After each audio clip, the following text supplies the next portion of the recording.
BJP प्रदेश कार्यालय में सहयोग कार्यक्रम में आज डिप्टी सीएम रेणु देवी ने समस्याओं को सुनने का काम किया।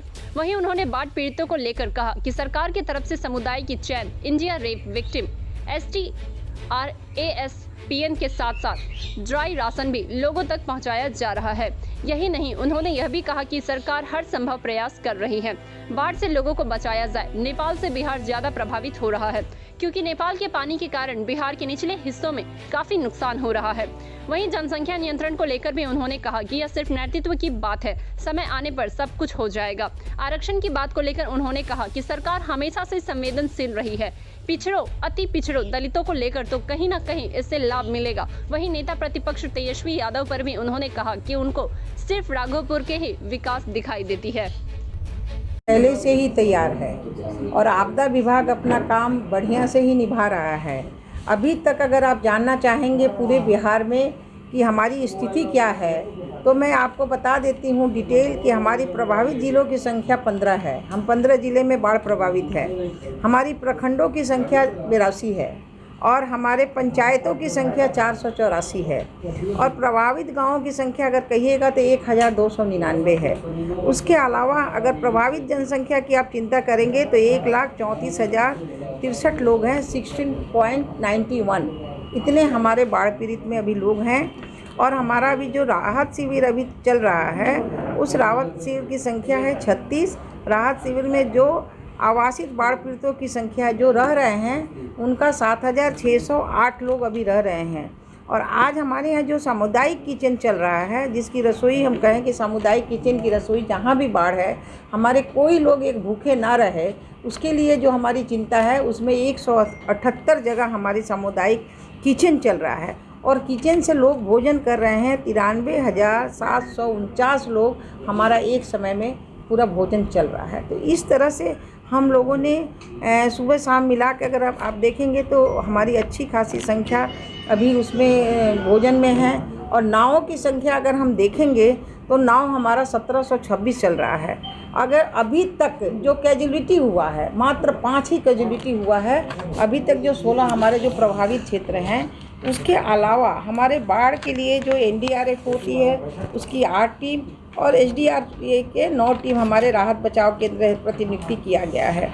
और इसी में हम 4 NDRF और 5 हमारे SDRF की टीम जो है अन्य बाढ़ प्रभावित ज़िलों में पोजीशन करके अपना वहाँ है कि किसी को कोई भी कैजुअलिटी ना हो सके। बाढ़ प्रभावित ज़िलों की आज राहत एवं बचाव में आवागमन में सुगम करने के हम लोगों ने 1726 नावों का परिचालन कराया है। आवश्यकता अनुसार उसको फिर हम बढ़ाएंगे भी। और राज्य में और भी आए बाढ़ के ज़िलों में जो है आपको 1,22,721 पॉलीथीन शीट हमने और 21,043 ड्राई राशन पैकेट हमने वितरण किया है। अभी तक जितना जो हुआ है, जहाँ ज़्यादा है उसमें ड्राई भी और हमारा किचन भी चल रहा है। बाढ़ में जो फसल की क्षति हुई है उसका आकलन भी फसल किसान हेतु इनपुट अनुदान प्रदान राशि भी भुगतान किया जा रहा है, जो पहले आ चुका है।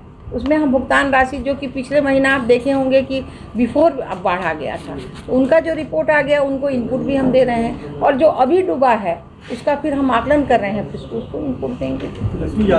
जो ये NDA की सरकार है वो कभी दावा नहीं करती है।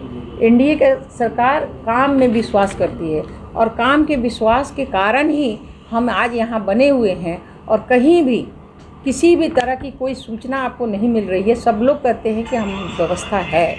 हम लोग भी और भी क्षेत्र में गए हैं, जहाँ जहाँ था सब जगह, खगड़िया, बेगूसराय वगैरह जिधर हम गए वहाँ हमारा सब जगह कहीं से भी आप देखिएगा कि किसी तरह की अप्रिय घटना नहीं है। विपक्ष का काम, उनका तो कोई काम है नहीं, उसमें अगर करना है तो सब मिलके मदद करें, लेकिन ऐसे उठाने से कुछ नहीं है। हम जो आपको डाटा दे रहे हैं, डाटा जाके अगर कोई भी आपका कहीं भी आपका, सभी पत्रकार बंधु और सभी हमारे इलेक्ट्रॉनिक मीडिया वगैरह के लोग हैं, निश्चित रूप से उस कैंप में जाना चाहिए और देखना चाहिए कि हमारी क्या स्थिति है। और हम तो देखते हैं कि प्रचार में भी हमारी स्थिति आप लोगों ने जब देखा है वही आप कहते हैं कि नहीं अच्छा कार्य हो रहा है। कि क्षेत्र के लिए तो हम नहीं, हम तो पूरे बिहार के लिए हैं और पूरी बिहार की चिंता करके हमने जो नाव दिए हैं आपको हम बताएं कि अभी हमारा नाव 1726 चल रहा है। तो 1726 जो हमारे प्रभावित क्षेत्र है, 15 जिला हमारी है और उसमें प्रखंड जो हमारा 82 है, उसमें तो हम सबके लिए किए हैं। हम पर्सनली एक ही क्षेत्र के लिए तो हम नहीं बने हैं। अगर सरकार है तो सबके लिए है। सरकार से उन्होंने आग्रह किया है कि जो भी बाढ़ प्रभावित इलाके और जो पीड़ित है उन्हें 6,000 जो रुपए दिए जाते हैं वो 15,000 कर दिए जाए। अब उनका तो अपना इनपुट है। हमारा तो जो मापदंड है, जो केंद्र सरकार का भी मापदंड होता है, बिहार सरकार का भी मापदंड होता है, तो हमारा मापदंड के अनुसार जितना देना है उतना तो हम देंगे। मैडम एक सवाल बहुत बड़ा है, महंगा तो दे सकते हैं हमें। उसमें देखिए हमारी जो अपनी स्थिति है उस स्थिति से हम काम करेंगे, हम देखेंगे फिर आगे क्या होता है। अभी हमारा इनपुट 6,000 है, 6,000 हम देंगे। मैडम जातीय जनगणना को लेकर आरजेडी और जेडीयू दोनों एक साथ एक मंच पे है और आरजेडी कह रही है अब जंतर मंतर पर धरना देंगे अगर ये जातीय जनगणना नहीं होगा। नहीं, उसमें अब देखेंगे जैसा बनेगा वैसा देखा जाएगा। उसमें ऐसा नहीं, देखिए हम कहीं भी कुछ नहीं कर सकते हैं उसमें। ठीक है, जिसको प्रेशर बनाना है अपना, देखिए अपना अपना जो क्षेत्र है लोगों को फ्री है। हमारी इच्छा जो होगी वही करेंगे, माने उनकी जो होगी तो उनकी जो होगी मंशा होगी उस हिसाब से। क्योंकि हमारा है कि वहाँ अगर हम केंद्र में कहते हैं कि जनगणना नहीं हो, लेकिन और भी क्षेत्र जो हैं, जो आपके जैसे मान लीजिए केरल है वो अपना जनगणना किया, उड़ीसा है वो अपना जनगणना किया, तो आप स्वतंत्र हैं, ऐसा तो कुछ नहीं। हमारा है कि भाई अगर होगा तो विसात चाहे कुछ भी आगे आने वाले समय में फिर देखा जाएगा उसकी जनगणना। जब वो खुद मुख्यमंत्री, जब उनके पिताजी थे, माताजी थी, उस समय जनगणना क्यों नहीं हुआ? क्या मामला था कि जनगणना नहीं हुआ? और आज हम इतना प्रेशर दे रहे हैं, किस बात का दे रहे हैं? जबकि सरकार चाहे वो पिछड़ा हो, चाहे दलित हो, चाहे अगड़ा हो, सबके लिए चिंता करती है और सबकी बात सुनती है और सबका काम करती है। तो अभी ऐसा विषाद क्या ज़रूरत है? अच्छा, अशोक चौधरी कह रहे हैं कि कोई भी बात नहीं, कोई ऐसी बात नहीं, ठीक है।